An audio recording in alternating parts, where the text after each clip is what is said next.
Magandang araw po sa inyong lahat. Welcome muli sa biyahe ni Ashby. Ang vlog na ito ay hindi lang tungkol sa lugar na papupuntahan namin, hindi lang tungkol sa camping o family bonding, kundi ito ay tungkol sa mas mahalagang layunin, ang maibahagi ang magandang balita, ang gospel. Pusong nagmamahal kahit may distansya. Ito ang Oraphobi Pray, ang talk, kwento ng pamilya at pag-asa. May mga gabing tahimik, luha lang ang kausap, pero sa puso may lakas, dahil pamilya ang dahilan. Sa bawat tawag sa video, Sa bawat mensahe ng mahal, pinipilit maging matatag. Ang home fellowship ay simpleng pagtitipon sa loob ng tahanan, kung saan ang pamilya at mga kaibigan ay nagsama-sama upang makinig sa salita ng Diyos, magbahagi ng karanasan at manalangin. Hindi kailangan ng malaking lugar, hindi kailangan ng engranding setup. Ang kailangan lang ay isang pusong bukas para sa Diyos. Dahil ang isang tahanan na may presensya ng Diyos ay nagiging matibay na pundasyon ng pamilya. Narito ang mga benepisyo ng home fellowship sa isang pamilya. Napapalapit ang bawat miyembro sa Diyos habang sama-sama kayong nakikinig at nag-aaral ng salita ng Diyos. Mas lalo ninyong nakikilala kung sino si Lord sa buhay ninyo.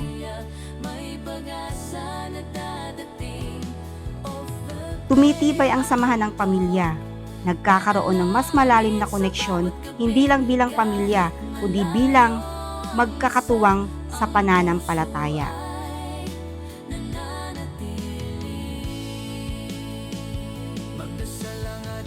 Nagkakaroon ng gabay ang bawat isa.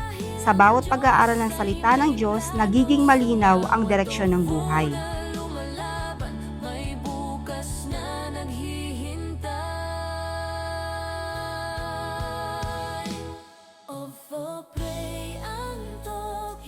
Nababawasan ang problema sa tahanan kapag ang Diyos ang sentro. May kapayapaan kahit may pagsubok.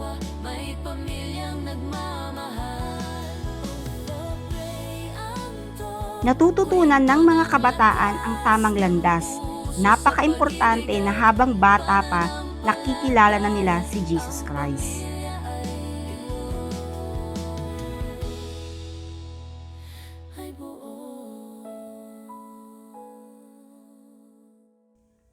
Lumalago ang pananampalataya hindi lang sa pakikinig kundi natututo ring magtiwala sa Diyos.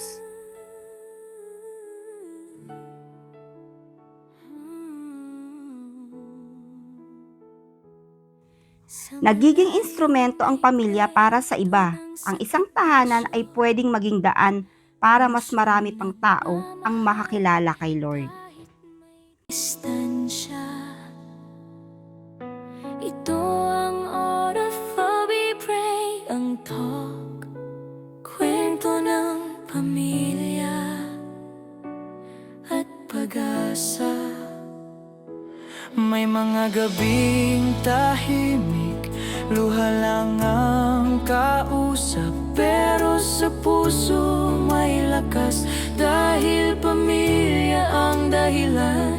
Sa bawat tawag sa video, Sa bawat mensahe ng mahal, pinipilit maging matatag, kahit ang puso ay pagod na. sa relasyon na may distansya, Importante ang tiwala, pag-ibig hindi nasusukat sa layo ng bawat bansa. sa off of every pray ang talk, May payo para sa pamilya, para sa mag-asawa at pangarap na balang araw ay magsama. of the pray ang talk, kwento ng buhay at pag-ibig. Sa bawat pagsubok ng pamilya, pamilya, may pag-asa na dadating. Offer, pray, antok, panalangin sa bawat gabi. Kahit malayo ang isa, ang puso ay nananatili.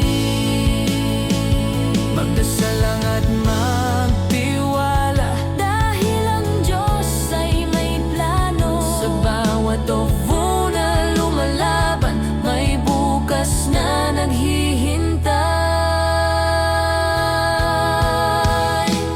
Offer, pray, antok, hindi ka nag-iisa sa laban. Sa bawat sakripisyong ginagawa, may pamilyang nagmamahal. Offer, pray, antok, kwento ng lakas ng puso sa pag-ibig at pananampalataya. Ang pamilya ay buo.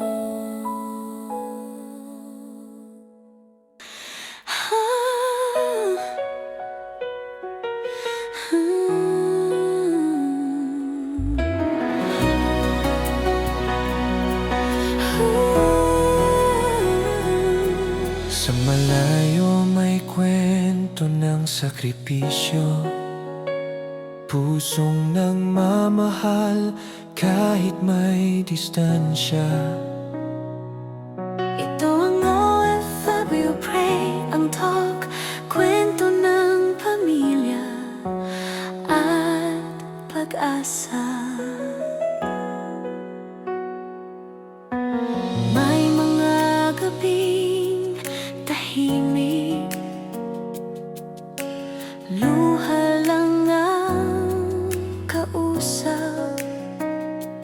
Pero sa puso may lakas, dahil pamilya ang dahilan.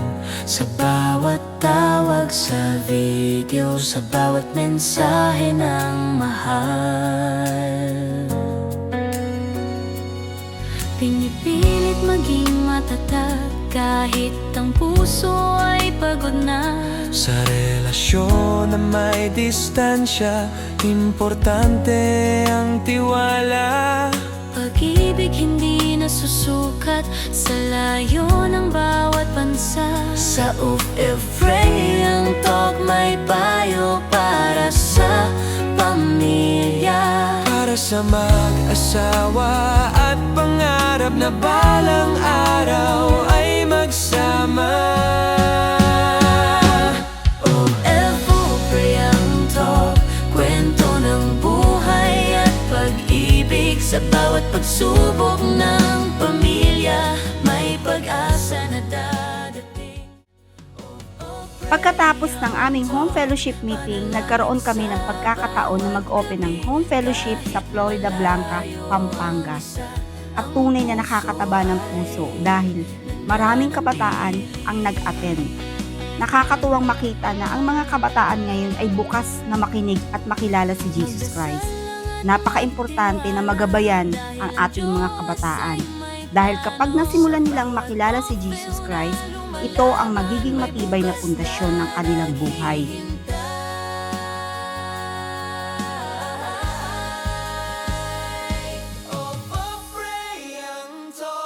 Hindi ka nag-iisa sa laban. Sa bawat sakripisyong ginagawa, may pamilyang At ng kanilang magiging pamilya sa hinaharap. Hindi man agad makita ang bunga, pero ang binhi na itinanim ay siguradong tutubo sa tamang panahon. palataya.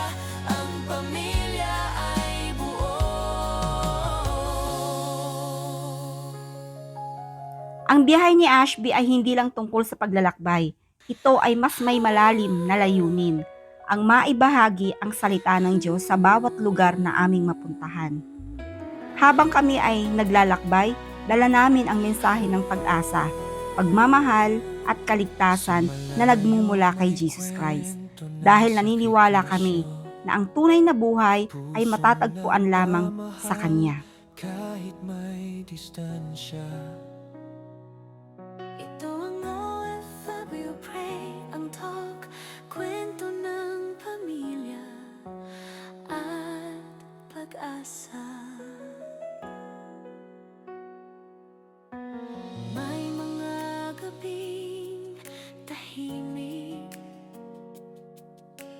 luha lang ang kausap. Pero sa puso may lakas dahil pamilya ang dahilan. Sa bawat tawag sa video, sa bawat mensahe ng mahal, pinipilit maging matatag kahit ang puso ay pagod na. Sa relasyon na may distansya, importante ang tiwala. Pag-ibig hindi nasusukat sa layo ng bawat bansa. Sa Ufray ang talk may payo para sa pamilya. Para sa mag-asawa at pangarap na balang araw ay magsama. Ufray ang talk, kwento ng buhay at pag-ibig. Sa bawat pagsubok ng pamilya, may pag-asa na dadating. Ufray ang talk, panalangin sa bawat gabi. Kahit malayo ang isa, ang puso ay nananatili.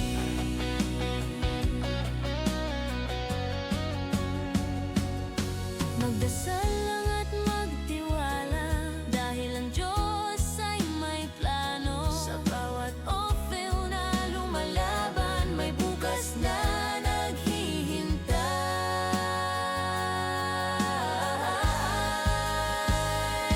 Ufray ang talk, Hindi ka nag-isa sa laban. Sa bawat sakripisyong ginagawa, may pamilyang nagmamahal.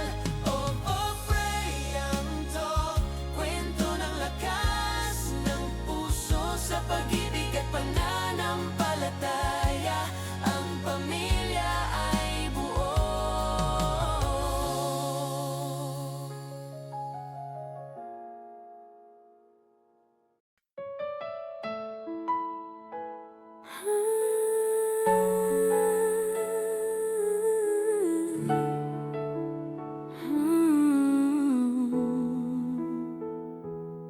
Sa malayo may kwento ng sakripisyo, pusong nagmamahal kahit may distansya. Ito ang Ufray, ang talk, kwento ng pamilya at pag-asa. may mga gabing tahimik, luha lang ang kausap. Pero sa puso may lakas dahil pamilya ang dahilan. Sa bawat tawag sa video, Sa bawat mensahe ng mahal, pinipilit maging matatag kahit ang puso ay pagod na. Sa relasyon na may distansya, importante ang tiwala. pag-ibig hindi nasusukat sa layo ng bawat bansa. Sa Ufray ang talk, May payo para sa pamilya, para sa mag-asawa. Kung kayo ay may pagkakataon na simulan ninyo ang home fellowship sa inyong tahanan, hindi kailangan perpekto, hindi kailangang marami agad. Ang mahalaga, magsimula dahil ang isang tahanan na may Diyos ay tahanang puno ng pag-asa, kapayapaan at pagmamahalan. Samahan po ninyo muli ang biyahe ni Ashby sa aming susunod na paglalakbay. God bless everyone! Biyahe ni Ashby, sama ka na, camping